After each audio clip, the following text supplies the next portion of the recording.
कहिए, किससे मिलना है? रोनी साहब को बोलो सीआईडी वाले आए। ठीक है। सोमवार की रात को विवेक का खून हो गया और हमें तुम पे शक है। क्या बकवास कर रहे हैं आप? भला मैं विवेक का खून क्यों करने लगा? अब इस क्यों का जवाब तो तुम्हें ही देना पड़ेगा। मैं विवेक के खून के बारे में कुछ नहीं जानता। ये तो अभी अभी आप लोगों ने बताया, वो मैं जानता हूँ। देखो, ज्यादा भोलेपन का नाटक मत करो। साफ साफ बताओ, विवेक को क्यों मारा तुमने? सर, मैंने विवेक का खून नहीं किया है, और वैसे भी उसके घर के बाहर सिक्योरिटी गार्ड्स थे, तो कोई कैसे उसके घर में घुसकर मार सकता है? सिक्योरिटी गार्ड्स कुछ नहीं कर पाए क्योंकि हमें कोई दिखाई नहीं। क्या मतलब? मतलब ये है कि एक ना दिखने वाला इंसान विवेक के घर में आया और उसने लाइट के जंक्शन बॉक्स के साथ कुछ छेड़छाड़ की, जिससे लाइट चली गई। सर, लाइट चली गई? मैं पता लगाता हूँ। नहीं मिस्टर रोनी, आप बाहर नहीं जाएंगे, अभी तो रुकिए, आपकी जान को खतरा है। ये वही खूनी हो सकता है। सिक्योरिटी! रोनी, आप हिलना मत। जी, सिक्योरिटी!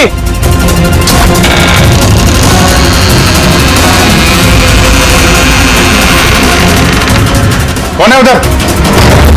सर, सर, यहाँ पे? कौन है? कोई था यहाँ पे? कौन है? कोई दिखा? नहीं। रोनी, हिलना मत। सिक्योरिटी, लाइट ऑन करो। सर, मैं भाग जाता हूँ। देखो।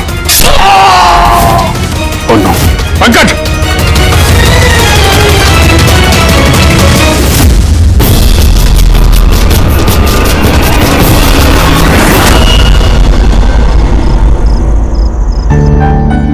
वीना, आज दिन भर सिर्फ काम काम और काम ही रहा है। शरीर भी थक गया है, पूरी बॉडी दर्द दे रही है। विवेक, 24 घंटे सोचोगे तो बॉडी तो पेन होगा ना? अब इतना बड़ा बिजनेस करना है तो सोचना तो पड़ेगा ही ना। थोड़ा सोच समझ के काम करोगे तो दिमाग पे प्रेशर कम पड़ेगा ना। ये कोई गुड्डे गुड्डियों का खेल नहीं है जो चुटकी बजाते ही काम शुरू हो जाए और चुटकी बजाते ही खेल खत्म। समझ रही हो? ठीक है, एक काम करती हूँ, मैं लोकेश को बुलाती हूँ, वो तुम्हारी मालिश कर देगा अच्छे से। ठीक है? मालिश नहीं, बस गर्मा गर्म एक गिलास दूध मेरे लिए लेकर आ जाओ ताकि सारी थकान दूर हो जाए। अच्छा, तो अभी लेके आई। Please, thank you.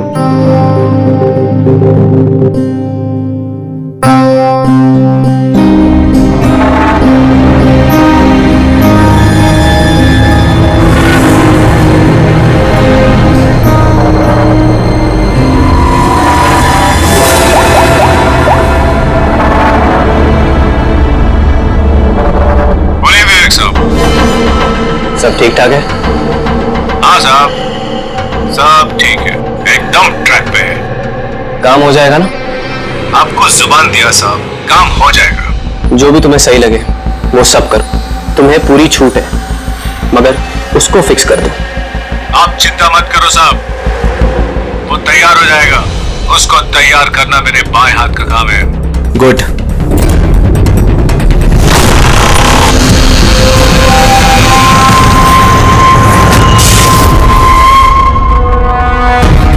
ये लाइट्स को क्या हो गया? वीना, वीना तुम हो? वीना, तुम बोलती क्यों नहीं? ये लाइट्स कैसे चली गई? लोकेश, वीना, कौन है?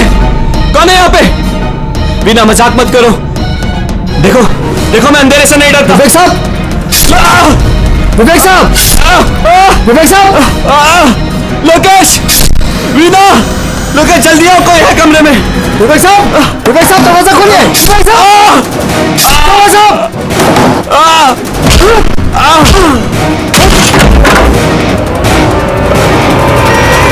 विवेक साहब, मालकिन, विवेक साहब, विवेक साहब, विवेक साहब, मालकिन,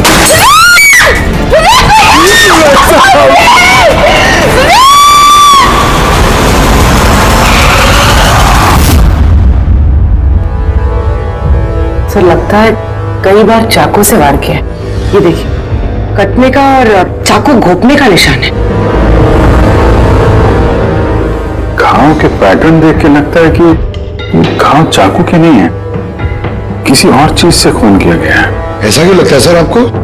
ये देखो, ये जो घाव के पैटर्न देख रहे हो एकदम बराबर बराबर है, एक ही साइज के, और ये ज्यादा गहरे नहीं है।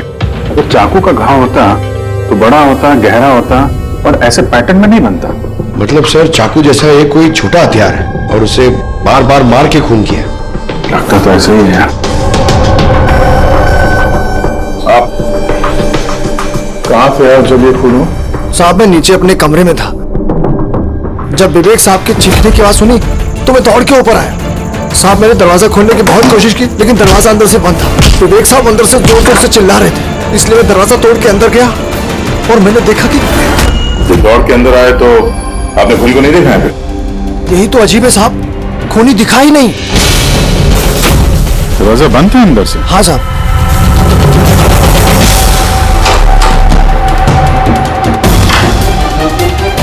तुम अंदर आए तो यहाँ पे लाइट थी? साहब उस वक्त लाइट नहीं थी। जब मैं दरवाजा खोल के अंदर आया तो लाइट आ गई। कमाल है सर, ये कैसा खूनी है जो लाइट में भी नहीं दिखा? तो कहीं ये आत्मा। ये भी तो हो सकता है कि जब कमरे में अंधेरा था उसी वक्त खूनी दरवाजे से बाहर गया। साहब ऐसा बिल्कुल नहीं हो सकता। साहब अगर खूनी दरवाजे से अंधेरे में भी गया होता तो मुझे जरूर दिखा होता। मेरी आंखें बिल्कुल ठीक है साहब। कमरे से बाहर जाने का और कोई रास्ता तो दिख नहीं रहा है। वही तो, कमरे से बाहर जाने का एक ही रास्ता है, वो है ये दरवाजा। दरवाजा अंदर से बंद था और लोकेश ने ये दरवाजा खोला, और इसने तो यहाँ पे खूनी को देखा नहीं। कमाल है।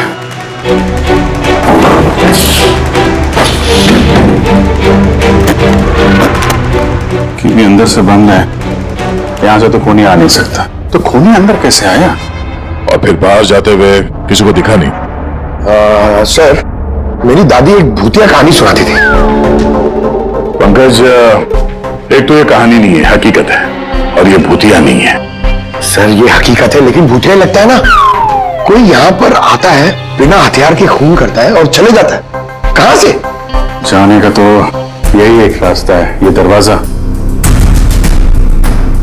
लेकिन सर बीना तो सीढ़ियों से ऊपर आ रही थी, और अगर खूनी यहाँ से जाता तो उसे दिखता जरूर। कमाल है यार, ये लाइट का आना जाना, इसका कुछ ना कुछ कनेक्शन है इस केस के साथ। लाइट का जंक्शन बॉक्स कहां पे है?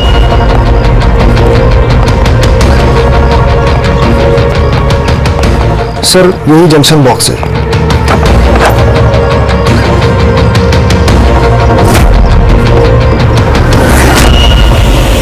इधर हो जरा। कल तुम ही ड्यूटी पे थे? मैं तो गेट पे था साहब। तुम्हारे गेट पे रहते कोई घर में घुस के खून कर गया, तुम्हें पता नहीं चला? देखिए साहब, मैं अपनी ड्यूटी पे अलर्ट रहता हूँ, ना कोई अंदर आया है ना कोई बाहर गया है। अलर्ट? तो क्या खूनी हवा में आया, हवा में गायब हो गया है? ये लाइट स्विच ऑफ किसने की थी यहाँ से? पता नहीं साहब, अचानक ऑफ हो गई। मैंने सोचा फ्यूज उड़ गया हो। या कोई स्पार्क वार्क हुआ था जंक्शन बॉक्स में? नहीं साहब, स्पार्क नहीं हुआ था, लाइट चली गई, और जैसे लाइट चली गई मैं जंक्शन बॉक्स की तरफ दौड़ा। देखा बाकी सबके घर में लाइट है, हमारी क्यों नहीं? और देखा साहब जंक्शन बॉक्स खुला था, जंक्शन बॉक्स का स्विच भी बंद था, और मैंने ऑन किया साहब। जैसे ही ऑन किया लाइट आ गई। कोई तो आया था यहाँ पे जिसने लाइट के साथ छेड़छाड़ की है। विवेक की बीवी वीना, उससे भी पूछ लेते हैं।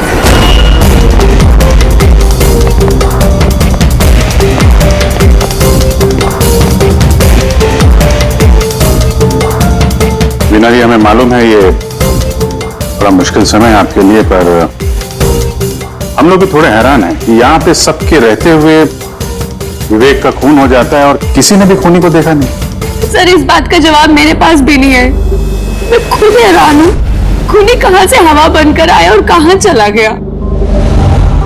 मैं मेरे बच्चों को क्या जवाब दूंगी सर, उन पर क्या बीतेगी। हिम्मत रखो, समय के साथ साथ बच्चे भी समझ जाएंगे। आप कौन है? सर मैं विवेक का बिजनेस पार्टनर हूँ। मेरा नाम राकेश है और मैं अभी जापान से लौटा हूँ। किस सिलसिले में जापान गया था? सर एक बिजनेस के मामले में गया था। क्या बिजनेस क्या करते हैं? सर विवेक और राकेश एक जापान में ऑयल बेसिन का बिजनेस शुरू कर रहे थे। जापान की सी में जॉइंट वेंचर था इंडिया और जापान में। दोस्त तो गया ही, पता नहीं अब कंपनी का क्या होगा? विवेक की किसी से कोई दुश्मनी थी क्या, या आजकल कुछ स्ट्रेस में हो, कोई धमकी भरे फोन, ऐसा कुछ? नहीं सर, कभी किसी की धमकी या फिर कुछ ऐसा उन्होंने नहीं बताया, लेकिन वो जापान की डील को लेकर काफी टेंशन में रहते थे। किस तरह की टेंशन? डील होगी भी या नहीं। लेकिन सर एक बात और थी। क्या? सर कुछ दिन पहले विवेक एक बहुत अजीब आदमी से मिले थे। अरे आप चिंता मत करो, आपने मुझ पर भरोसा किया, अपना वादा पूरा किया, अब मैं भी आपका वादा पूरा करूंगा। पुलिस को भनक भी नहीं होनी चाहिए। साहब पप्पन नाम है मेरा, मुझ पर भरोसा है ना? विश्वास है इसलिए काम दिया है तुम्हें। बस अब पप्पन का कमाल देखो। पप्पन? देखिए, जैसा आपने बताया उससे तो यही लगता है कि ये पप्पन कोई पुराना मुजरिम है, और हर मुजरिम का रिकॉर्ड है हमारे पास। आप उसकी फोटो देखेंगे तो पहचान लेंगे? जी सर। ठीक है, फिर तो जल्दी इस पप्पन का पता चल जाएगा, और उसने क्या किया था वो भी।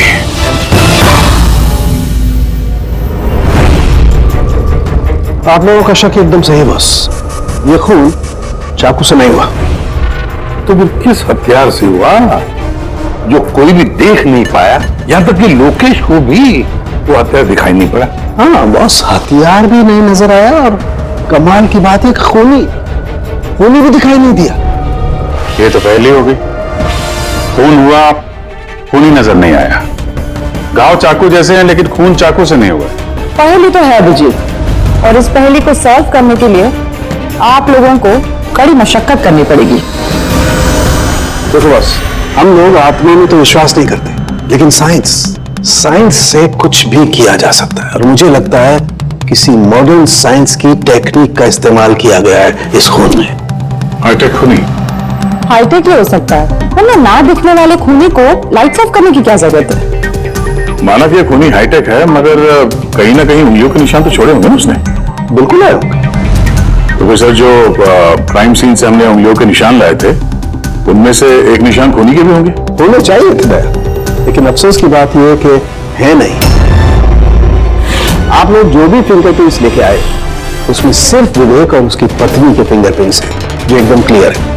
बाकी के फिंगरप्रिंट्स एकदम स्मस्ट हैं, सब मिल गए हैं।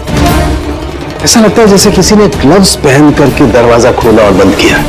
प्लानिंग के साथ खून किया गया है, ताकि सबूत ही न मिले। काम करते हैं, इस विवेक के घर में जितने भी लोग हैं, उन सबसे अलग अलग स्टेटमेंट लेते हैं, सबसे पूछताछ करते हैं कि उस रात हुआ क्या था। खूनी ने अंधेरे का फायदा उठाया है, अब हम भी अंधेरे में निशाना लगाएंगे। सर, जब ये खून हो रहा होगा तो वो खूनी अंदर ही होगा सर। जैसे ही बीना बाहर गई उसने खून कर दिया।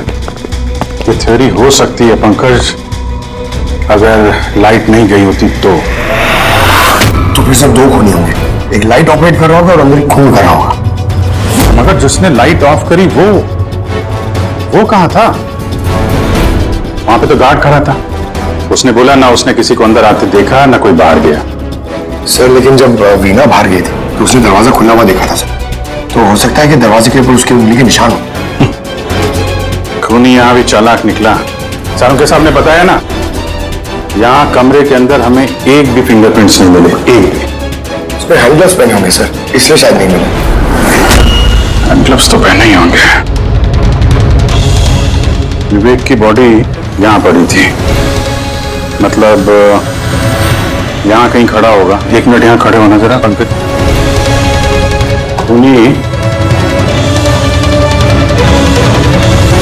खूनी जब अंदर आया तो दरवाजा खुला हुआ था।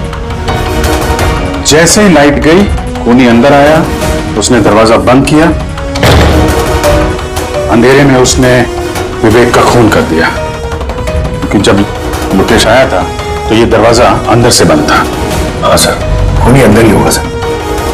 करेक्ट। और जैसे ही लोकेश दरवाजा खोल के आया, खूनी चुपके से यहां से निकल गया।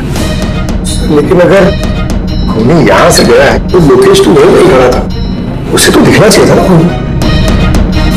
लोकेश का कहना है उसने सिर्फ यहाँ पे विवेक की बॉडी देखी थी खूनी उसे नजर नहीं आया। सर ये लोकेशन है, ये झूठ बोल रहा है सर। लगता तो नहीं है। इंटरोगेशन में अच्छे अच्छे झूठ बोलने वाले ना लड़खड़ाने लगते हैं, उनकी जबान कांपने लगती है। ऐसा लगता नहीं है वो झूठ बोल रहा है। तो फिर कौन है ये आदमी? वीना ने उसे महसूस किया, लोकेश ने उसे महसूस किया, लेकिन देखा नहीं।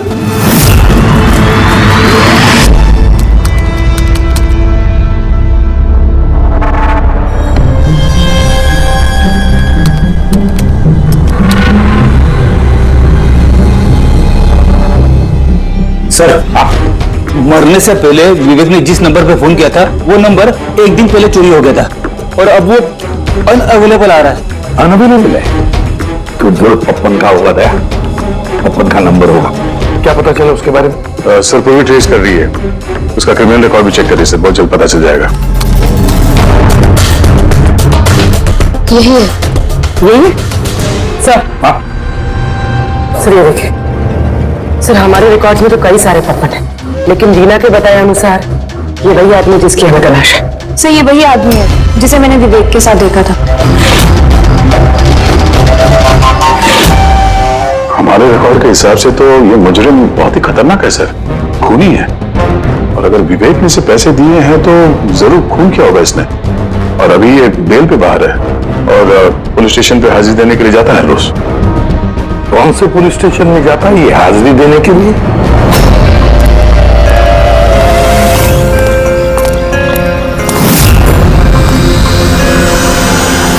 सर यहां से पास हो गया। सब्जी ले लो भाई, सब्जी ले लो, सब्जी ले लो। सर पप्पन यहां से निकल गया। ले भैया तेरा ठेला संभाल ले। उसको उधर ही रोक के रख, चाहे वो रोए या हंसे तुम उसकी चिंता मत कर। जब तक वो हमारे पास है बाजी हमारे हाथ में है। तुम लोग मेरा इंतजार करो और कुछ भी गड़बड़ हुआ ना तुम में से किसी को नहीं छोड़ूंगा मैं। ये चिड़ी का गुलाम तुम्हारी तरफ गया है क्या? देखना जरा।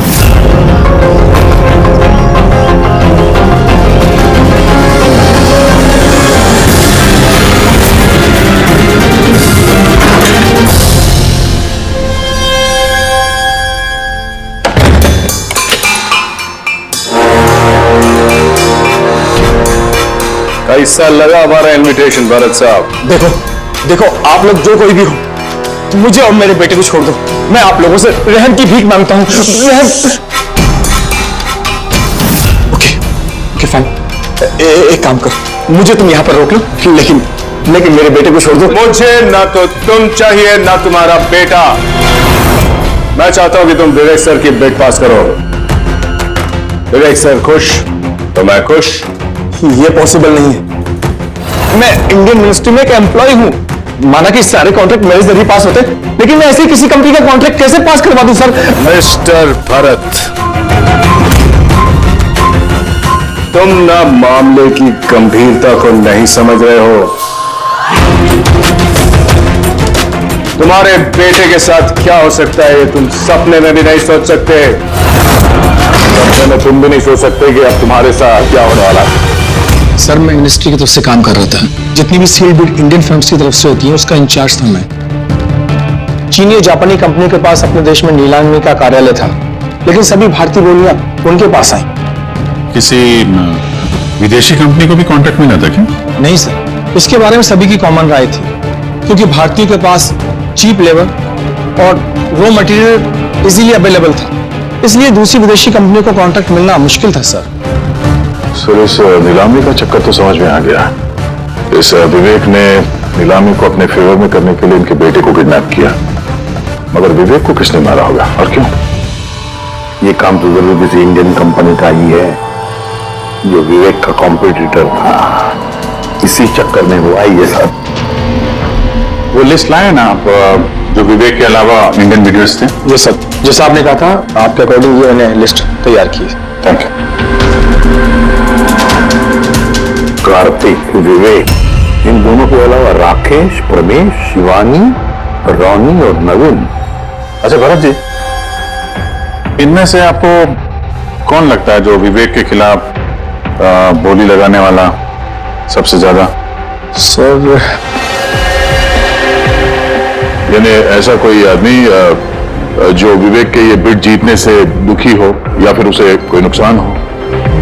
सर ऐसे तो दो लोग हो सकते हैं, रोनी और नवीन।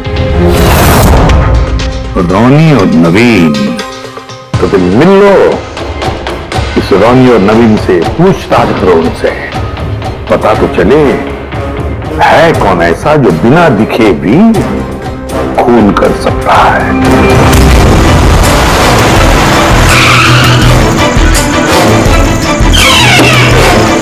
जी कहिए, किससे मिलना है? रोनी साहब को बोलो सीआईडी वाले आए।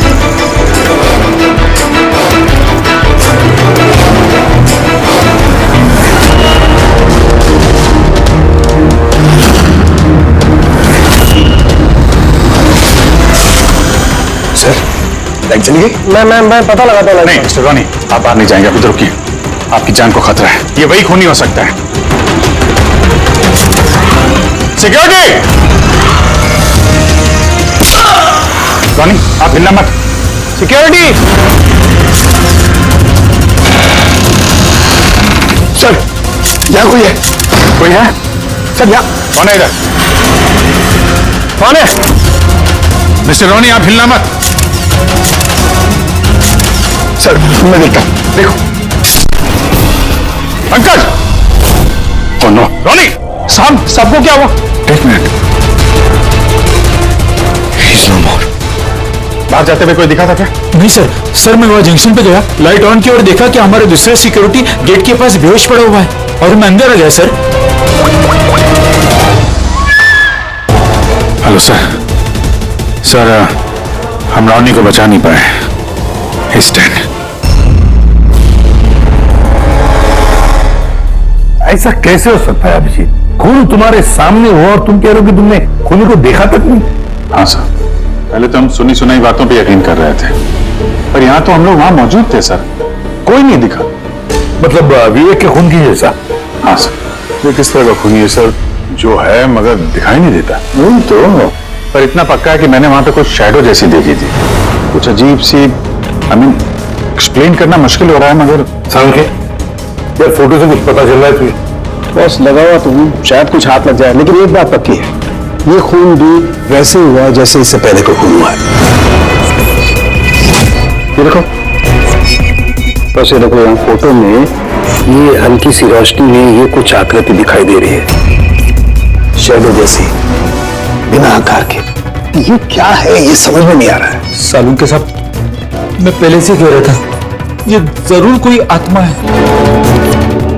सर वो जो कोई भी था, मैंने उसे महसूस किया था सर, मैंने उसे पकड़ने की कोशिश की लेकिन वो हाथ में नहीं है। देखो यार, ये आत्मा कुछ नहीं होता, बस ये क्या है ये अभी तक पता नहीं लगा पाया। सांके, ये किस किस्म का हथियार इस्तेमाल किया इस खून ने? ये बस, ये हथियार है, इसे शूरिकेन कहते हैं बस। शूरिकेन? तो इस तरह का हथियार तो मैंने मार्शल आर्ट्स वाली फिल्मों में देखा है। अरे इसे तो वो निंजाज यूज करते हैं, वो निंजा? सर वो जापानीज हथियार है, निंजाज इस टाइप के हथियार इस्तेमाल करते हैं। जापान निंजा, और ये ऑक्शन भी जापान में होने वाला है सर, तो कहीं इन सबका कनेक्शन जापान से तो नहीं? बिल्कुल है, जापान से कनेक्शन है। इस राकेश से मिलना पड़ेगा, वही गया था ना जापान किसी डील के बारे में बात करने। राकेश तुम विवेक के पार्टनर हो, है ना? तो तुम तो जरूर जानते होंगे कि विवेक ने बिड हासिल करने के लिए पप्पन नाम के किसी गुंडे को हायर किया था, भरत के बेटे को किडनैप करने के लिए, है ना? नहीं सर, इसके बारे में मुझे कुछ भी मालूम नहीं। अरे ऐसा कैसे हो सकता है, इतनी बड़ी बात और पार्टनर को पता नहीं? सर वो मुझसे काफी बातें छुपाता था, इसलिए बिजनेस में भी लॉस हो रहा था। वो इतना बेताब रहता था कि लॉस कवर करने के लिए वो क्या क्या करता था और कहां जाता था मुझे बिल्कुल मालूम नहीं है। अच्छा, वैसे आप जापान गए थे ना विवेक के खून से पहले? हाँ गया। क्या करने गए थे आप? ऑलरेडी प्रोजेक्ट का मामला था, इसके लिए मैं जापान गया था, मगर विवेक यहीं से सारे ऑपरेशन हैंडल कर रहा था। ऑयल का प्रोजेक्ट?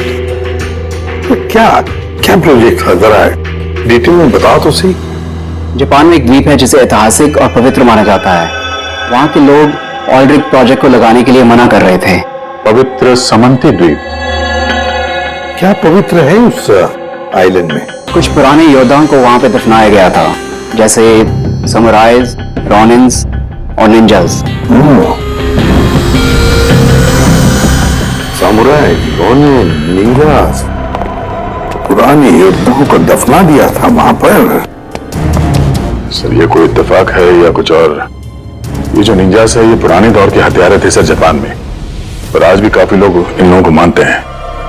तो वो लोग नहीं चाहते होंगे कि उस जगह पे ये ऑयल ड्रिलिंग हो और उन लोगों ने इन्हें।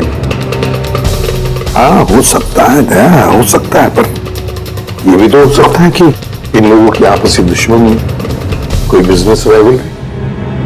सर ये नवीन तो नहीं हो सकता है, क्योंकि जब दूसरा खून हुआ तब मैं और पूरी उसी के साथ थे।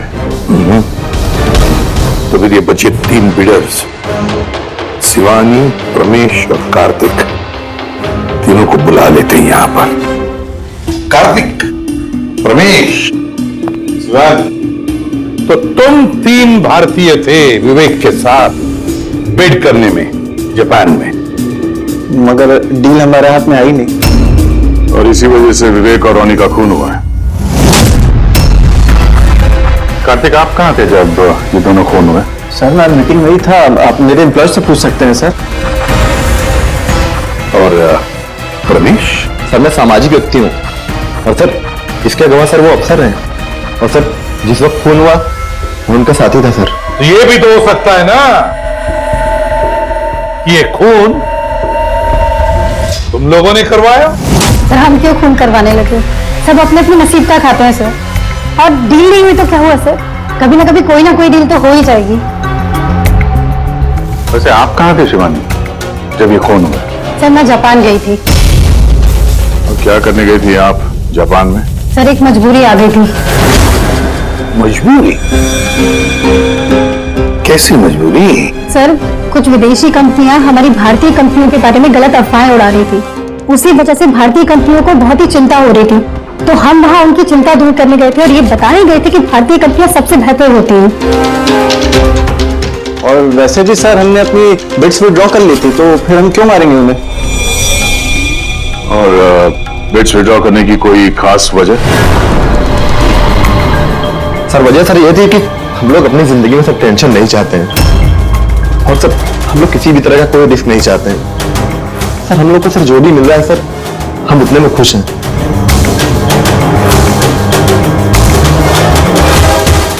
सर अब तो ये नवीन ही बचा, इसने तो बिड भी वापस नहीं लिया।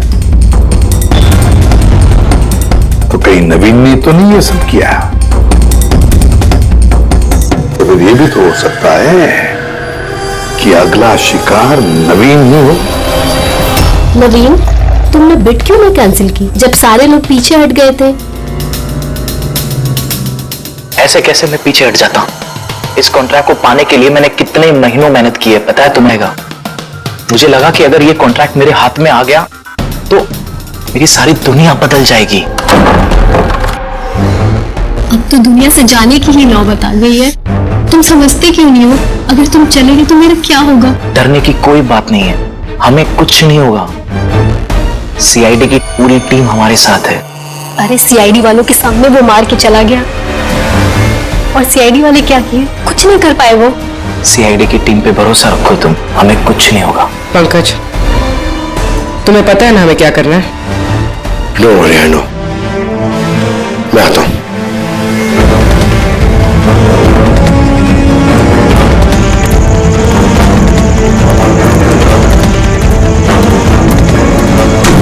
ये है वो जंक्शन बॉक्स जिसकी वजह से सारा पंगा हो रहा है। मैं देखता हूं ये कौन है। ये जगह सही है।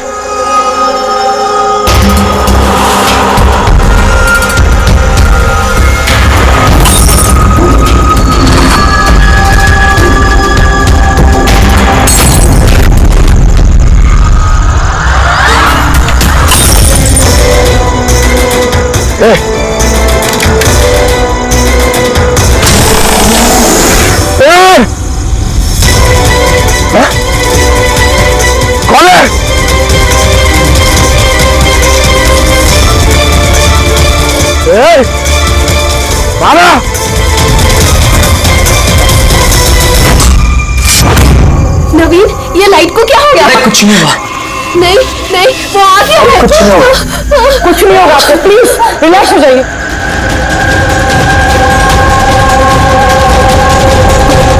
रिलैक्स हो जाइए। सामने आओ, वो तुम्हें मार डालेगा। अरे नहीं।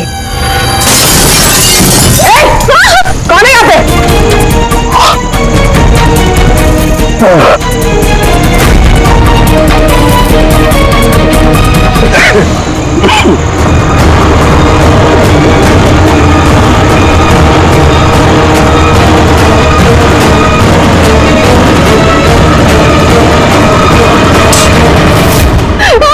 आप लोग ठीक है? हाँ?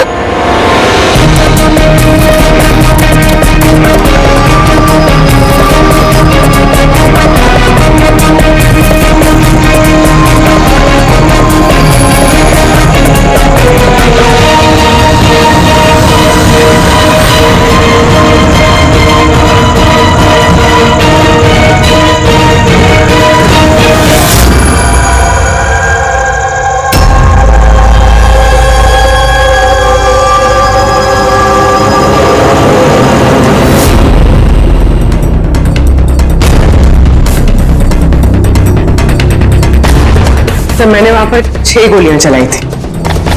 उनमें से 5 गोलियां तो मिल गई, मगर एक गोली उस खूनी को जरूर लगी है।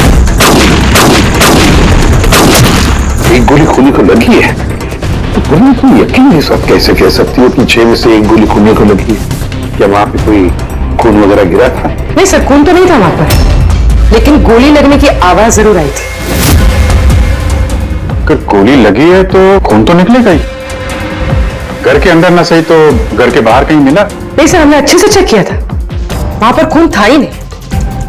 हो सकता है सर खूनी ने बुलेट प्रूफ वेस्ट पहन रखी हो। हाँ सर, ये भी तो हो सकता है कि ये काला कपड़ा उस बुलेट प्रूफ वेस्ट का टुकड़ा हो। संके, कि इस काले कपड़े के टुकड़े से कुछ पता चल रहा है तुझे? नहीं बॉस, इस कपड़े पर से भी खून के ट्रेसेस तो नहीं मिले। खून के अलावा कुछ मिला तुझे? हाँ, ये कपड़ा इतना काला है कि विश्वास नहीं होता है। इस पर से कोई भी रिफ्लेक्शन हो ही नहीं सकता है। रिफ्लेक्शन नहीं हो सकता? मतलब ये फ्रेडी कि जब आप किसी भी चीज पर लाइट डालते हैं तो वो लाइट थोड़ी सी रिफ्लेक्ट होके आपकी आंखों में आती है। इसी से पता चलता है कि क्या चीज है, उसका कलर क्या है, ये सब कुछ। लेकिन इस कपड़े पर अगर आप लाइट डालेंगे तो रिफ्लेक्ट होगी ही नहीं। इस कपड़े पे लाइट मारेंगे तो ये कपड़ा दिखेगा नहीं ना, मैं दिखाता हूं। ये देखो, ये यहां पर ये लाइट है। अब हम इसे ट्रैवल करते हैं इस कपड़े पर, और ये देखो लाइट गायब। माय गॉड, मतलब इस कपड़े ने सारी की सारी लाइट एब्जॉर्ब कर ली। और ये देखो, कपड़े से बाहर आए तो फिर से लाइट दिखाई देना शुरू हो गई। अजीब कपड़ा है, पूरी लाइट एब्जॉर्ब कर लेता है। पता ही नहीं चल रहा था कपड़ा है कि नहीं। एक साउंड के नवीन की जान को खतरा है, जो भी है जल्दी बता दे। बॉस, मैं जानता हूं कि ये क्या है और खून कैसे हुआ है।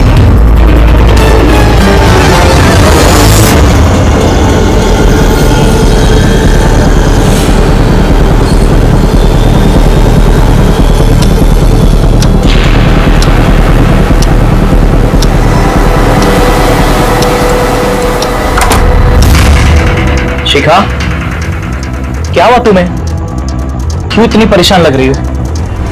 हमें कुछ नहीं होगा, रिलैक्स हो जाओ। कैसे रिलैक्स हो जाओ? तुम्हें कुछ हो गया तो? शिखा, मैंने बोला हमें कुछ नहीं होगा। नवीन, ये लाइट कैसे चली गई? अरे नवीन, वो आ गया है। कोई नहीं वो आया। तुम्हें मार डालेगा।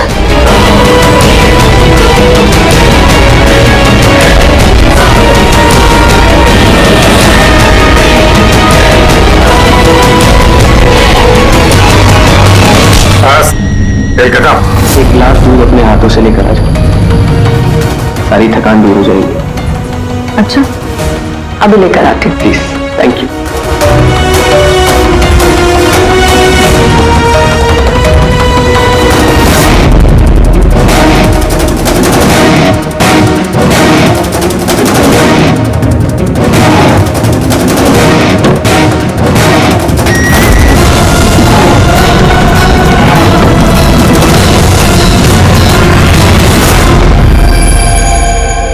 मैंने सोचा नहीं था कि कोई मुझे भी पकड़ सकेगा। हमने भी नहीं सोचा था कि एक पत्नी अपने पति का खून कर देगी। अपराधी चाहे जितना दिमाग लगाकर अपराध को अंजाम दे, कहीं ना कहीं उससे कोई ना कोई गलती हो ही जाती है। मैंने तो कोई गलती नहीं करी, फिर भी आप लोगों ने मुझे पकड़ लिया। नहीं, गलती हुई तुमसे। ये कपड़ा पहन के तुमने बहुत अकलमंदी दिखाई थी, लेकिन इस कपड़े का टुकड़ा हमें खिड़की में से मिल गया और खिड़की पे फंसा हुआ वो कपड़ा हमारे लिए सबूत बन गया और उसी कपड़े की वजह से तुम हमारे पकड़ में आ गई। ये कैसा कपड़ा है सर? मैंने इसके बारे में पहले सिर्फ सुना था बॉस। मुझे पता नहीं था कि इसका इस्तेमाल किया जा सकता है, वो भी इस तरीके से। इसे जिस व्यक्ति ने बनाया उसने अपने हिसाब से इसको नाम दिया, लेकिन एक बात पक्की है, ये दुनिया की सबसे ज्यादा काली चीज है। मैं तो कुछ समझा नहीं। सीधे तरीके से ये बात है फ्रेडी कि अगर इस कपड़े का कोई सूट बना करके पहन लेगा, वो व्यक्ति आपको दिखाई नहीं देगा तब तक जब तक कि उसके आसपास की सारी लाइट्स एलिमिनेट ना हो जाए। वो दिखाई नहीं देगा। अगर दिखाई देगा तो सिर्फ एक आकृति दिखाई देगी, एक छाया, वो भी बिना किसी रूप के। ये एक 3D से 2D में बदल जाने की प्रक्रिया है। अरे सर, कोई तो लाइट होगी जिससे ये दिखे। ऐसी कोई लाइट नहीं है, ना इंफ्रारेड लाइट, ना यूवी लाइट, ना ही लाइट स्पेक्ट्रम। अभिषेक, नवीन से कहो कि वो बिड विड्रॉ ना करे और ये इंफॉर्मेशन सब में फैला दो। सर, इस बात के फैलते ही उस पर फिर से हमला हो सकता है। यही तो हम चाहते हैं पूर्वी, यही तो हम चाहते हैं। ये ब्लैक फैब्रिक लाइट को एब्जॉर्ब कर लेता है, लेकिन हीट को एब्जॉर्ब नहीं करता। हीट को तो रिफ्लेक्ट करेगा ही। हम खूनी को पकड़ेंगे थर्मल विजन से।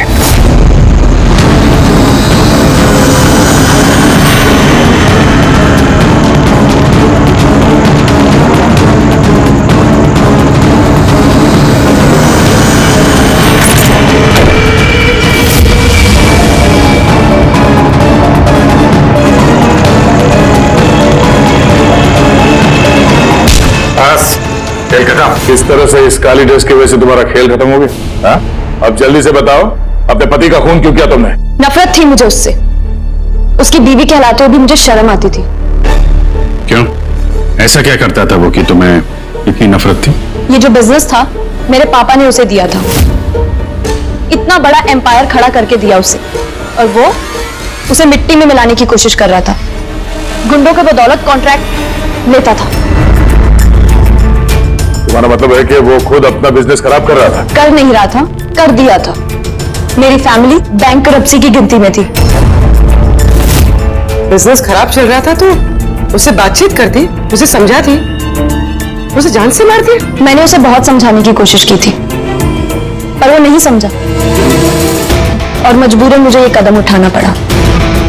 मुझे मेरे बच्चों के बारे में सोचना था, उन्हें तो मैं भूखा नहीं मार सकती। तो इसलिए सारा बिजनेस तुमने अपने हाथ में ले लिया? हाँ, मैंने जापान की एक कंपनी को अप्रोच किया था छिपकर। छोटे छोटे कॉन्ट्रैक्ट और पैसों के बदले मैंने तय किया कि भारतीय कंपनी कॉन्ट्रैक्ट पर कोई बोली ना लगा सके, और इसीलिए मैंने सभी बोली लगाने वालों को मारने का प्लान किया। और उन्हें मारने के लिए ऐसे हथियार का इस्तेमाल किया जो निंजा से इस्तेमाल करते हैं? हाँ। क्या मिला ये सब करके? जेल। जिन बच्चों के लिए तुमने गुनाह का रास्ता अपनाया, अब वो बेचारे अनाथ हो जाएंगे।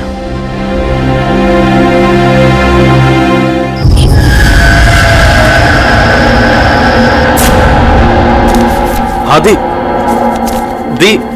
मैं बहुत ज्यादा लेट हो रहा हूँ, आपसे बाद में बात करता हूँ। क्यों? कहाँ जा रहा है?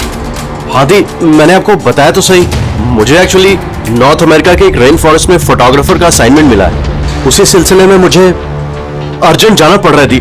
आप प्लीज क्यों क्या ये सब बाद में पूछना दी। क्या छिपा रहा है? जल्दी बता। अरे दी, मैं आपसे कुछ क्यों छिपाऊंगा दी, सच सबको पता चल जाएगा। बहुत दिनों से ये सच छिपा हुआ है, लेकिन सच को जहाँ पहुंचना है ना दी, वहां पहुंच के रहेगा। ये कौन सा सच पहुंच। और कौन कहाँ पहुंचेगा?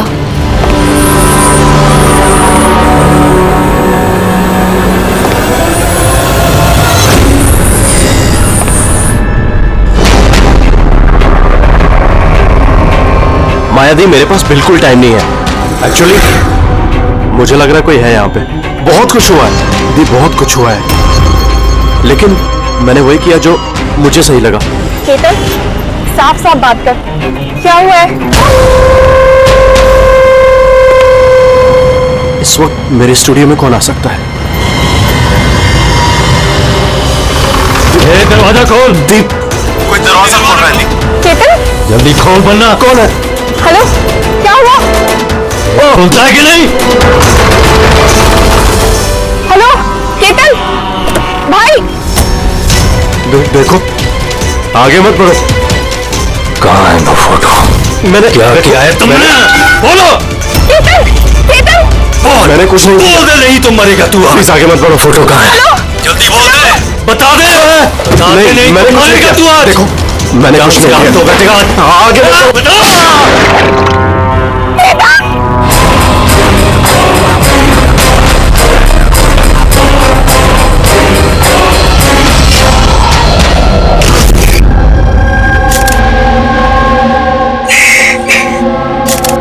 आप प्लीज बैठिए। सुनिए,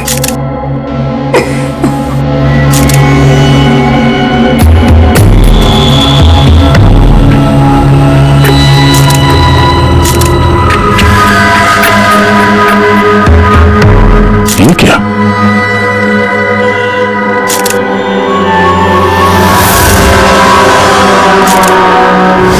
ये किसी के जूते से आया लगता है। सर वो केतन के जूते साफ थे, क्योंकि उसके फ्लोर पे भी ऐसे निशान कहीं नहीं है। तो उसके पे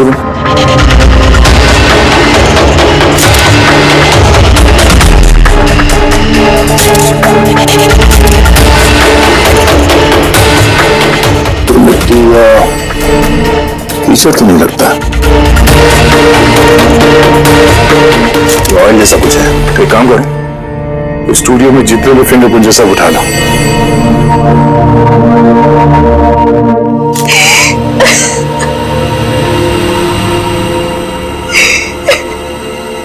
आज ही हम जानते हैं कि ये समय ठीक नहीं है पूछताछ करने के लिए, पर फिर भी आपको परेशान कर रहे हैं। जरा ठीक से याद करके बताइए, आपने ये पूरा हादसा फोन पे सुना था, तो केतन और उस दूसरे आदमी के बीच में क्या बात हुई थी?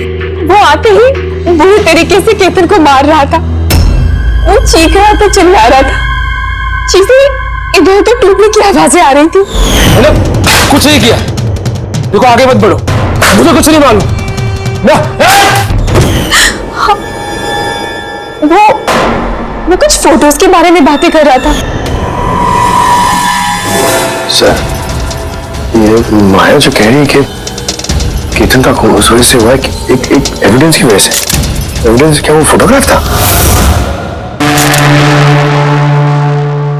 सर, केतन ने किसी कपल की इंफॉर्मेशन लिख के रखी है सर, ये देखिए। कोई मनन और शामली है, जू से।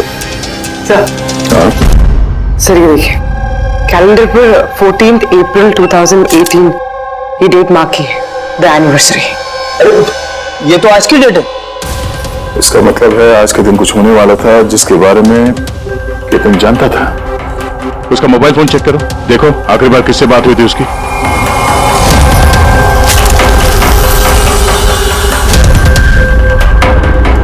सर, टीएम क्राफ्ट वर्कर्स को फोन किया था शाम को 8:30 बजे।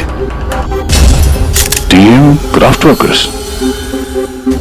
वो भी केतन के मर्डर के ठीक आधा घंटा पहले।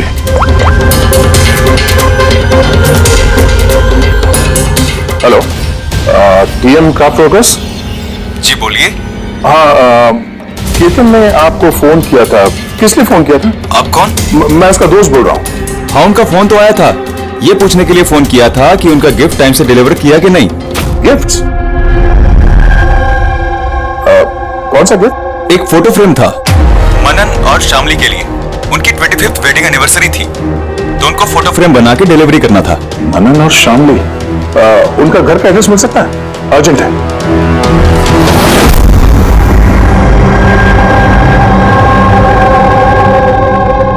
ये फोटो किसने भेजी? किसने भेजी? केतन? ये केतन कौन है? और इस तरह से हमारी फैमिली पिक्चर भेजने का क्या मतलब है? कैसे जानता है वो हमारी फैमिली को? अरे किसी ने कोई मजाक किया होगा। ये मजाक नहीं है। आप कौन? सीआईडी। सीआईडी? केतन नाम का एक मशहूर फोटोग्राफर था, उसका खून हो गया इस फोटो की वजह से।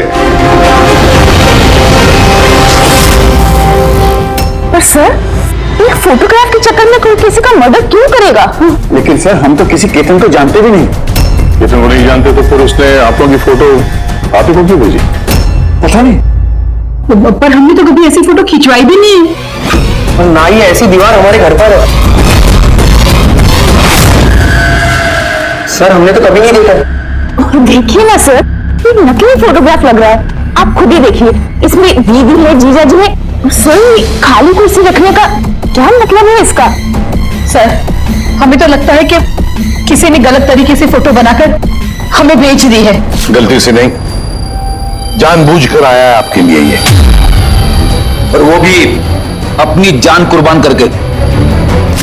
सर, किसी ने मनन की फैमिली को मर्डर के चक्कर में फंसाने की कोशिश की है। वैसे आप कौन? ये हमारे फैमिली फ्रेंड मिस्टर विक्रम। अच्छा, आपके फैमिली फ्रेंड। सर, इसमें मैसेज भी है। She is hiding, save her. शायद केतन आप लोगों से किसी को ढूंढने के लिए कह रहा है। ढूंढने के लिए?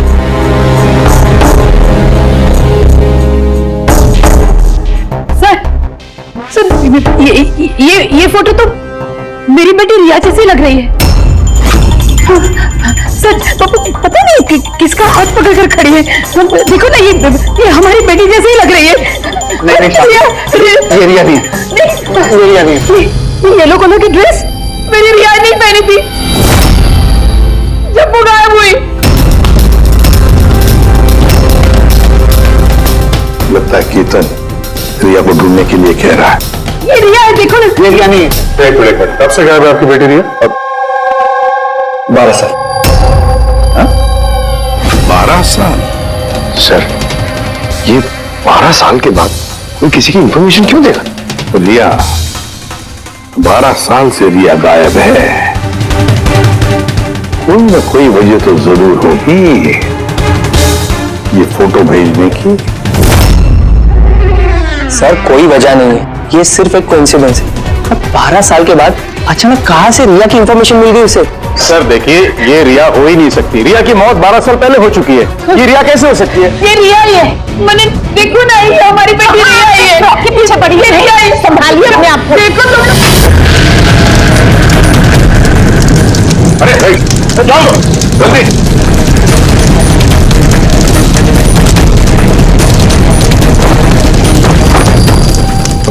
सर, ये फोटो तो जल गया, अब क्या करें? कोई बात नहीं, दूसरा मिल जाएगा। तो भी काम करो, टीएम क्राफ्ट वर्क्स में जाके इसका दूसरा फोटो बनवा लो, और अगर उसके पास नहीं है तो केतन के कंप्यूटर में जरूर कुछ बैकअप होगा, वहां देख लेना। मनन और शामली, आप केतन को जानते हैं या नहीं जानते, इससे हमें कोई फर्क नहीं पड़ता, लेकिन एक बात अच्छी तरह से याद रखना, केतन ने अपनी जान दी है आपकी मदद करने के लिए। वो आप लोगों से किसी को बचाने के लिए बोल रहा है।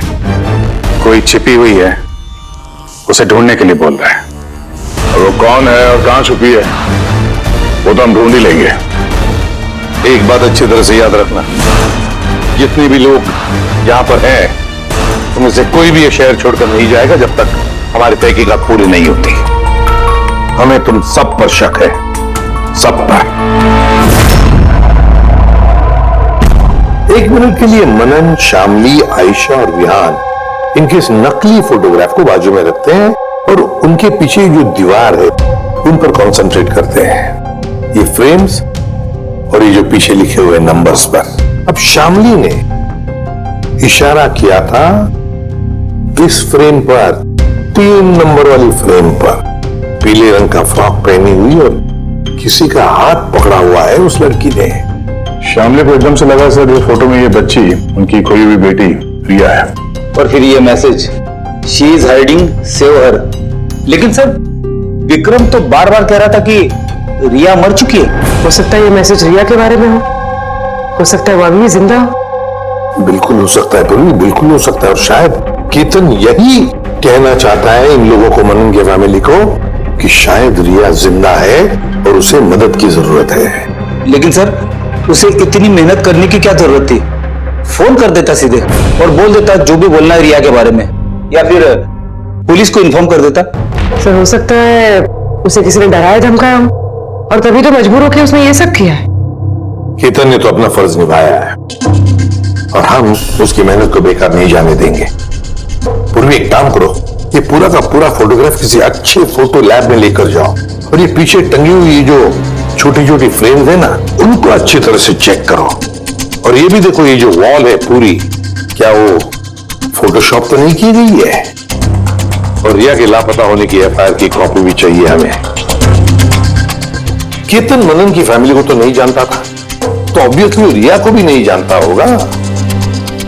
तो फिर उसने मनन की फैमिली को ये इंफॉर्मेशन क्यों दी और इस तरह से क्यों दी? सर केतन का खूनी जरूर रिया के फैमिली से जुड़ा हुआ है सर। इन सारे लोगों के फोन रिकॉर्ड्स चेक करो फ्रेडी, और साथ साथ केतन के फोन रिकॉर्ड्स भी। और एक बात, मनन की फैमिली पर कड़ी नजर रखो और साथ साथ उनका जो दोस्त है ना विक्रम, उस पर भी देखो ये लोग कहां कहां जाते हैं, किस किस से मिलते हैं, क्या क्या करते हैं। एक एक बात पर कड़ी नजर रखो, एक एक बात की खबर रखो। केतन के साथ जितने भी लोग काम करते थे ना, उनसे मिलना पड़ेगा। आप दोनों तो केतन को बहुत अच्छी तरह से जानते थे, तो कभी उसने आप लोगों को बताया किसी छोटी सी बच्ची के बारे में, जू के एक फैमिली के बारे में, उनके फैमिली पोर्ट्रेट के बारे में? जी नहीं सर, मुझे तो अब तक उसने कभी कुछ नहीं बताया। अच्छा, केतन सिर्फ आपके लिए काम करता था या और भी कुछ करता था किसी और के लिए भी? केतन मेरे लिए फैशन फोटोग्राफी करता था, साथ ही साथ बड़े बड़े फैशन हाउसेस के लिए एक्सक्लूसिव कैटलॉग शूट करता था। माया, आप केतन की बहन है तो आपको तो पता होगा वो किस किस से मिलता था। सर केतन बहुत ही रिजर्व रहता था, बस अपने काम में ही मग्न, और उसके दोस्त भी गिने चुने ही थे। और सर हाल ही में केतन को एक इंटरनेशनल एग्जीबिशन के लिए असाइनमेंट मिला था, जिसके लिए वो मुंबई की गलियों में घूमकर स्ट्रीट फोटोग्राफी शूट किया करता था। वो फोटोग्राफ देख सकते हैं हम? जी सर।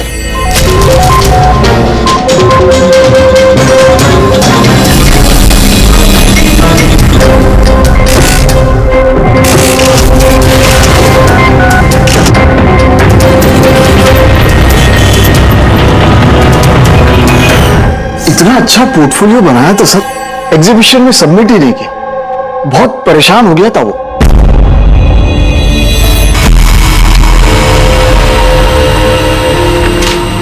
ये वॉल और उस पर लगे हुए सारे फोटोज एंड नंबर्स असली है। और बाकी सब? जिसने भी ये बनाया है उसने सिर्फ इस वॉल के ऊपर फैमिली वालों की फोटोज डाल दी है, इस खाली कुर्सी के साथ, ताकि ऐसा लगे कि फैमिली वालों ने इस वॉल के आगे बैठकर फोटो खिंचवाई। हाँ, लेकिन ये दीवार तो पक्का असली है। काफी एक्सपर्ट इंटीरियर डिजाइनिंग का काम लगता है। मैग्नेटिक वॉल है ये, आजकल बहुत कम जगहों पर देखने को मिलती है। Magnetic wall? हाँ, मैग्नेटिक वॉल बनाने के लिए वॉल को एक स्पेशल पेंट से पेंट किया जाता है, जिसके केमिकल कंपोजिशन में मैग्नेटिक एलिमेंट्स होते हैं, जो उस दीवार को मैग्नेटिक प्रॉपर्टीज दे देते हैं। यानी ये दीवार तो ऑलमोस्ट मैग्नेट जैसी है। एकदम सही। अब उस पर कोई भी मेटेलिक चीज बिना किसी हुक या कील के चिपका सकते हो या निकाल सकते हो। उसी तरह ये वॉल भी मैग्नेटिक वॉल है। Thank you. Thank you ma'am. Mumbai की गलियों में घूम घूम के फोटोग्राफी कर रहा था, जरूर वहीं पे इसे रिया के बारे में कोई ना कोई क्लू मिला होगा, वहीं किसी गलियों में।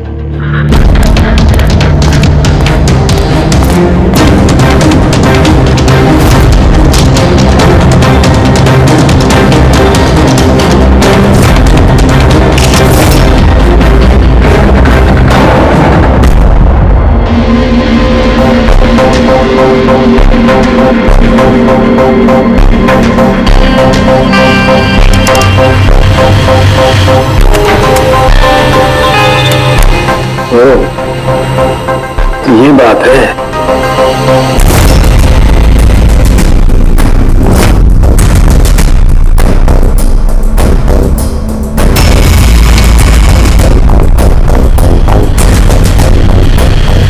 सर ये देखिए,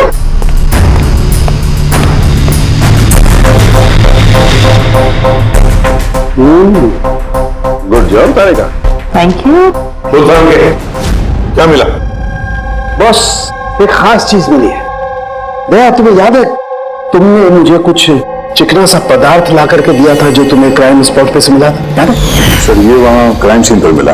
ये मिट्टी या डामर तो नहीं लगता, शायद कोई ऑयल या ग्रीस हो सकता है। तुम बिल्कुल सही सोच रहे थे दया, वो ग्रीस ही है। बॉस मुझे उस पदार्थ में ग्रीस के ट्रेसेस मिले, और ये ग्रीस इतनी पुरानी है कि अब तो अपना केमिकल कंपोजिशन भी बदलने लगे। एक मिनट साहब की पुराने मतलब कितने पुराने हैं? मतलब बॉस जिस जगह से ये ग्रीस के धब्बे मिले हैं वो जगह काफी पहले बंद हो चुकी होगी। और सर केतन के नाक के फ्लूइड्स में से मुझे ये एक्रिलिक, नायलॉन, पॉलिएस्टर, पॉलीप्रोपिलीन इन सब चीजों की ट्रेसेस मिले, और उसके लंग्स में भी ये सारी सेम चीजें मिली है, fabric fibre. Nylon, polyester, olefin, acrylic, ये सब सारी चीजें तो फैब्रिक से जुड़ी हुई है।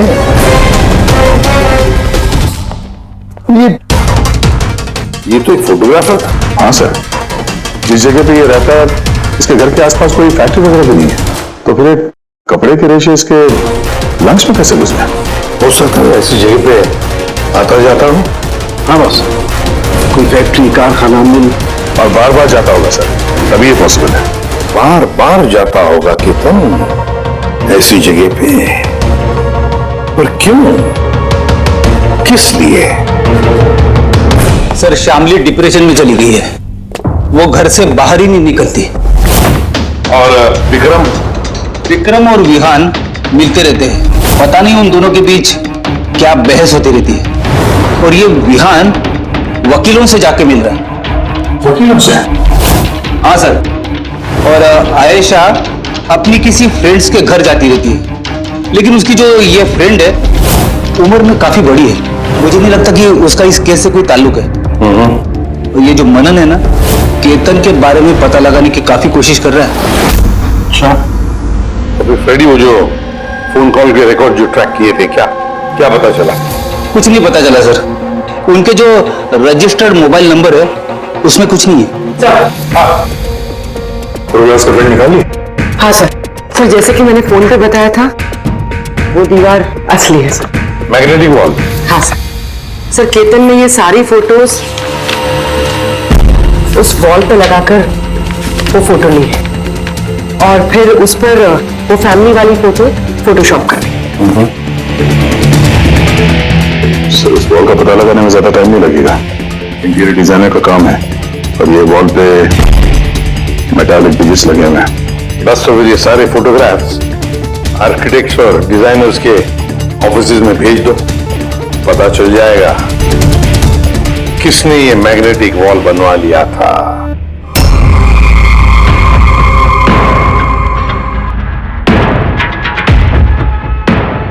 ये जो फैमिली बैठी हुई है, इनके पीछे जो दीवार है वो आपने बनाई है क्या?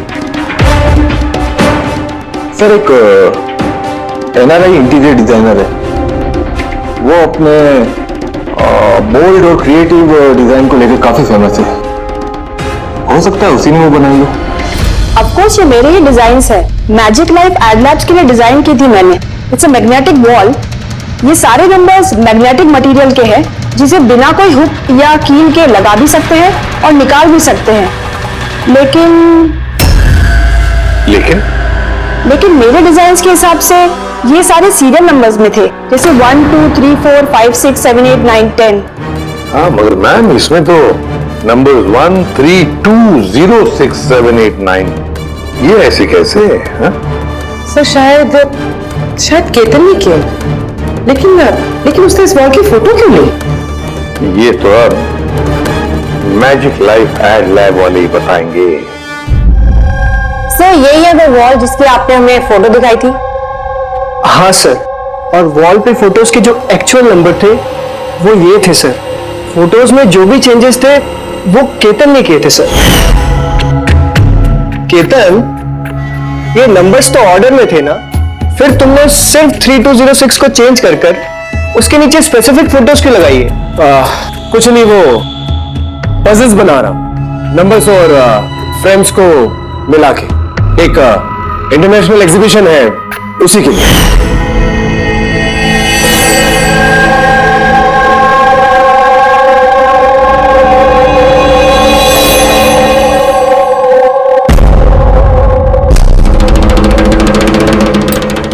आप लोगों ने केतन को परमिशन कैसे दी है सब करने के लिए? दरअसल सर, केतन हमारे साथ पहले भी काम कर चुका है और वो एक इंटरनेशनल एग्जीबिशन के लिए कुछ फोटोज ले रहा था और इसलिए उसको ये वॉल की जरूरत थी, तो हमने उसे ये वॉल यूज करने दिया। यस सर, एंड कुछ पजल की बात कर रहा था, कुछ समझ में नहीं आ रहा था सर। पजल है?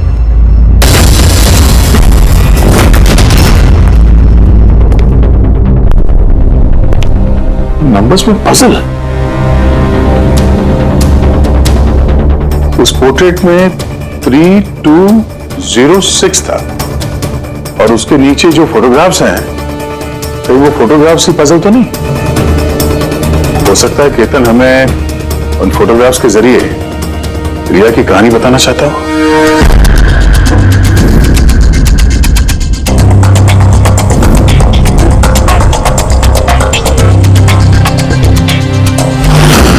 वो रिया गायब कब हो गई थी, कब गायब हो गई थी?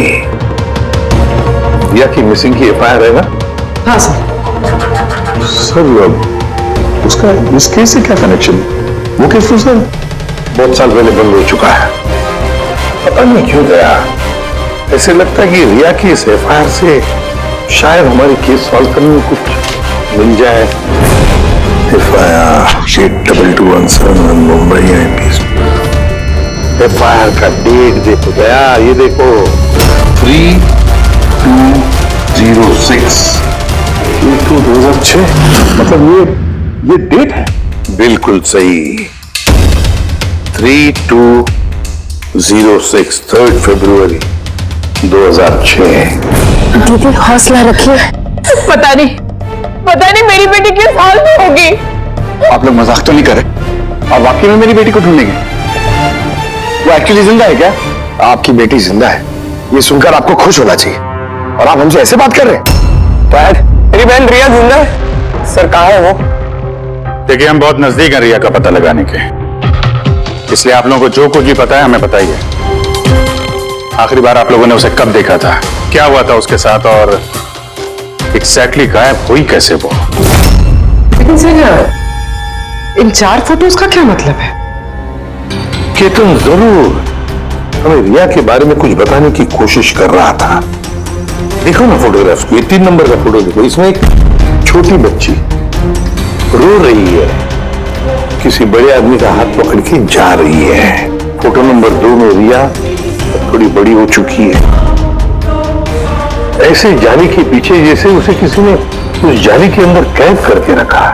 ये तीसरा फोटो, इसमें भी ऐसे लग रहा है कि इसे बंदी बनाकर रखा गया है। और सर, इस आखिरी फोटो में कोई उसे गले लगा रहा है और पीठ पे खंजर मारने जा रहा है।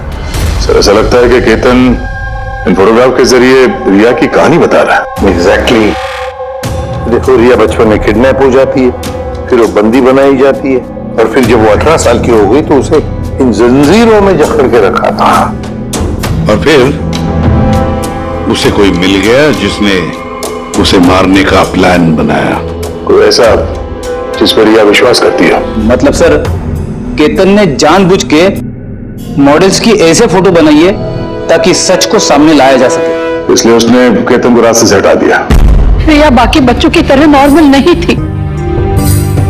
उसका दिमाग उसके उम्र के बच्चों के कंपैरिजन में बहुत ही कमजोर था, इसीलिए उसे लगातार दवाइयों की जरूरत पड़ती थी। अगर वो दवाइयां नहीं लेती थी तो उसका दिमाग कंट्रोल में नहीं रहता था। वो कुछ भी कर सकती थी, वो अपने आप को चोट पहुंचा सकती है, वो अपने आप को मार भी सकती है। तो ये रिया गायब कहां से हुई? हमने उसे स्पेशल बच्चों की स्कूल में डाला था, वहीं से वो गायब हुई है। तो फिर उसके बाद आप लोगों को कोई फोन आया पैसों के लिए या किसी और चीज के लिए? नहीं, कुछ नहीं। हाँ, पर बाद में हमें पता चला कि हॉस्पिटल में से उसकी मेडिकल फाइल गायब हो गई थी। फाइल गायब हो?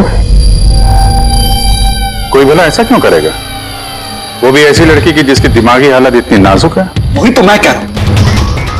अरे जिसकी दिमागी हालत इतनी नाजुक हो, वो लड़की 12 साल कैसे जिंदा रह सकती है? अरे मुसीबत थी वो। कैसे कह सकते हैं आप? ये शर्म आनी चाहिए आपको। बेटी है वो आपकी। एक बात तो समझ में आ गई मिस्टर मानन, अगर रिया मिल भी गई तो आपको ज्यादा खुशी नहीं होगी, लेकिन हम उन्हें ढूंढ के रहेंगे किसी भी तरह।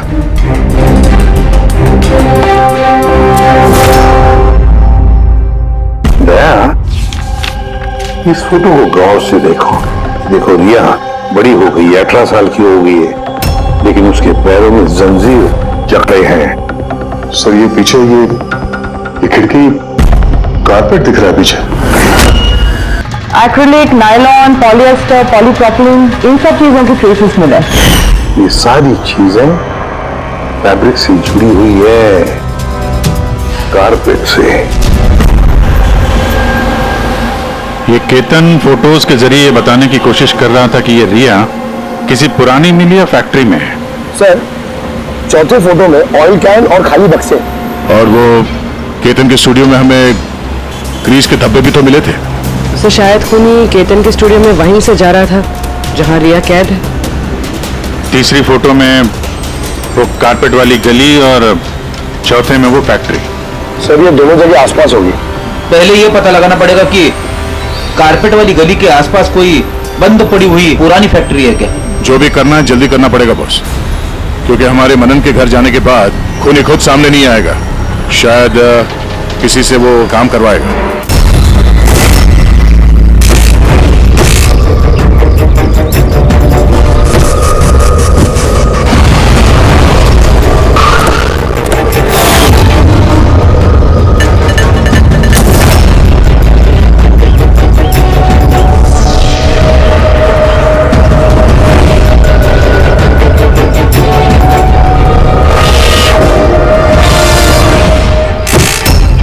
इन्होंने ही हमें पैसे दिए थे हमारी फोटो खिंचाने के।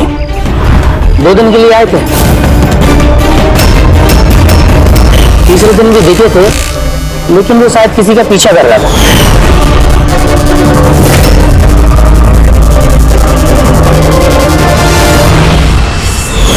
किसका पीछा कर रहा था? वो तो सर ध्यान नहीं दिया हमने। वो गया किधर पीछा करते हैं? इस तरफ गया।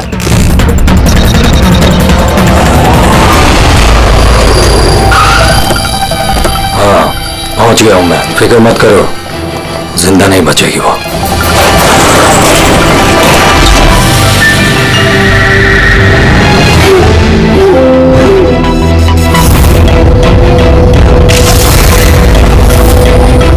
बंद कर इसको।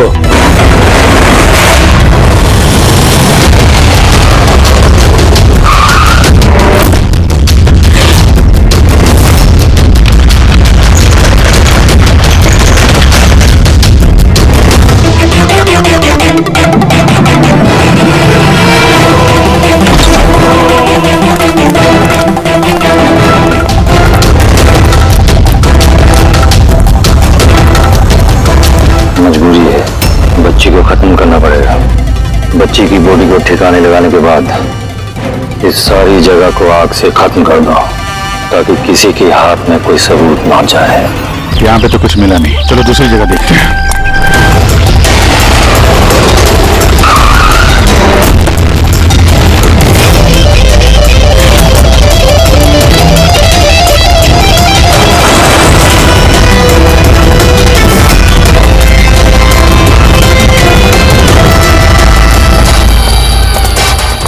रिया, रिया, तुम्हारे मम्मी पापा के पास ले जाने आए।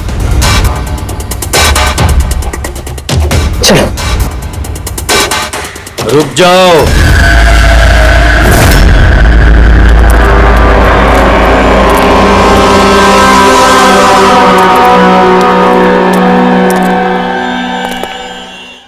बेटा, आजा आजा बेटा, आजा आजा आजा आजा आजा आजा आजा। रिया रिया रिया, आजा आजा आजा। रिया बेटा, ये अंकल के साथ जाएगी। ये बच्ची तुम लोगों के साथ नहीं जाएगी, कोशिश करके देख लो। ये ठीक कह रहा फ्रेडी, ये लड़की हम लोगों को अपना दुश्मन समझ रही है और इसे अपना दोस्त, क्योंकि ये इन लोगों को रोज देखती है। ये बिल्कुल ठीक कह रहा है, और इस मासूम बच्ची को तो ये भी पता नहीं है कि ये आज मरने वाली है।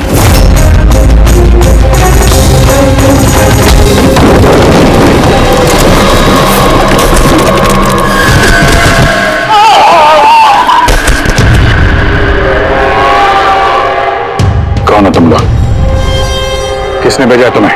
ये तुम्हें कभी पता नहीं चलेगा।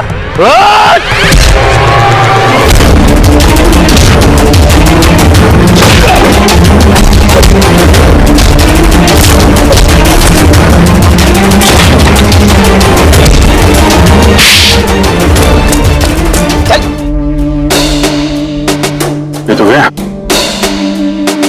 किसने भेजा तुम लोगों को? हैं?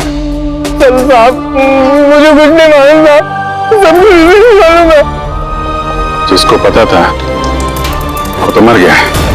अब कैसे पता चलेगा सर, किसने भेजा था इन्हें? रिया तो बेचारी इतनी डरी हुई है, कुछ बोल भी नहीं सकती।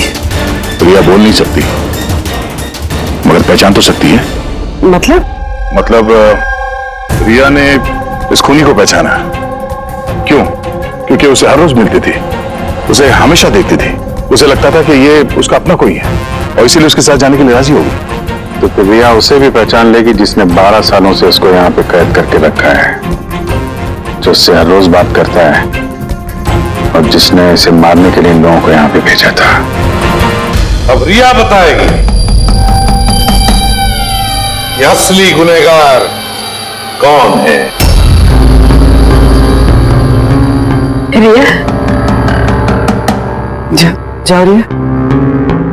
अच्छा मेरी बच्ची, आ बेटा।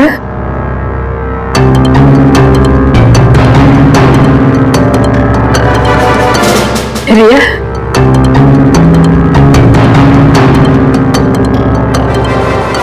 आजा मेरी बच्ची, अपनी माँ के पास आजा बेटा। आ बेटा, आ बेटा, आजा आजा मेरी बच्ची, आजा बेटा।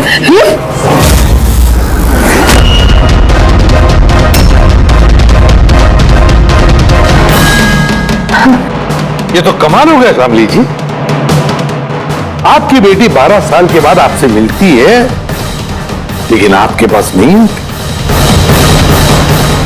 अपने मौसी के गले लग जाती है। ये कैसे? वो तो माँ की जैसी है ना, मैं उसको बहुत प्यार करती हूँ मुझसे, इसीलिए। अरे वाह मौसी जी, आपसे इतना प्यार कि रिया अपनी माँ को पहचान नहीं पाई और आप ही के गले लग गई। क्यों? और जानती है क्यों?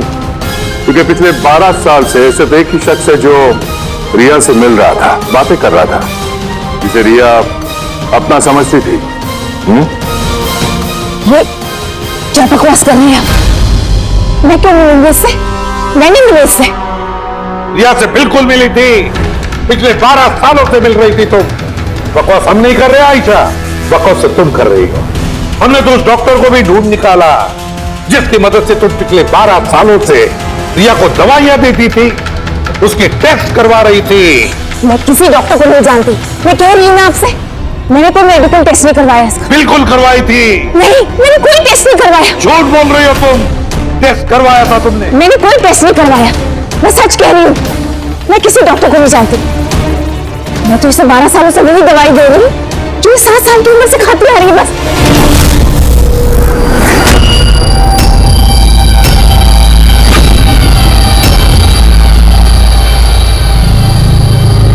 बस गई ना? हाँ? इस आदमी को आपने भेजा था रिया को मारने के लिए, उसके मोबाइल में हमें उसका नंबर मिला जो इत्तेफाक से आपकी दोस्त है। जिससे आप अक्सर मिलती हैं। आयशा, तुमने ये सब क्यों किया? विहान के लिए। मेरा डिवोर्स हो चुका था, मेरी जिंदगी का वैसे भी कोई ठिकाना नहीं था। मैं विहान को किसके सहारे छोड़ती? मुझे ऐसा लगा कि ये पूरी प्रॉपर्टी, पैसा, ये सब मेरे बेटे को मिलना चाहिए, रिया को नहीं। रिया तो वैसे भी दिमागी मरीज है। तुमने अपने बेटे के भविष्य को संवारने के लिए अपनी बहन की बेटी की जिंदगी को अंधेरे में धकेल दिया। हाँ? रिया के गायब होने के बाद मनन और शामली ने तुम्हारे बेटे विहान को गोद ले लिया। यही प्लान था ना तुम्हारा? तुम इतनी गिर गई कि तुमने एक छोटी सी बच्ची को मारने की कोशिश की। मैं उसे मारना नहीं चाहती थी, मां हूं मैं भी। मेरा यकीन मानिए, मैं रिया को चोट नहीं पहुंचाना चाहती थी। बहुत कोशिश की मैंने उसे संभालने की, लेकिन संभाल नहीं पाई और इसीलिए तुमने रिया को मारने का प्लान बनाया। ये केतन कहां से बीच में आया और उसे रिया के बारे में कैसे पता चला? केतन के साथ मेरा अफेयर चल रहा था। भले उम्र में वो मुझसे छोटा था, पर मैं उसकी मदद करती थी। काफी बार मैंने उसे पैसे दिए उसके काम के लिए। सिर्फ बॉयफ्रेंड था, उसने तो तुमसे दिल और जान से प्यार किया। क्या वही इसका कसूर था?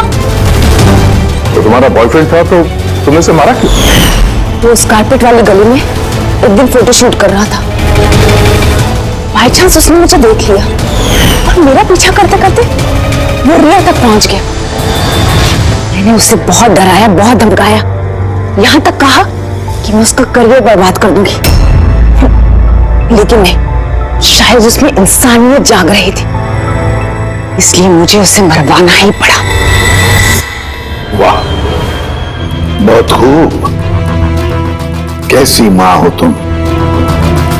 12 साल से एक मासूम बच्ची को अपनी माता पिता से दूर रखा। क्या मिला तुम्हें? हा? भूल गई तुम कि देर से ही सही सच्चाई तो सामने आ ही जाती है। अपने स्वार्थ के लिए बहुत बड़ा जुर्म किया है तुमने। कानून तुम्हें कभी माफ नहीं करेगा।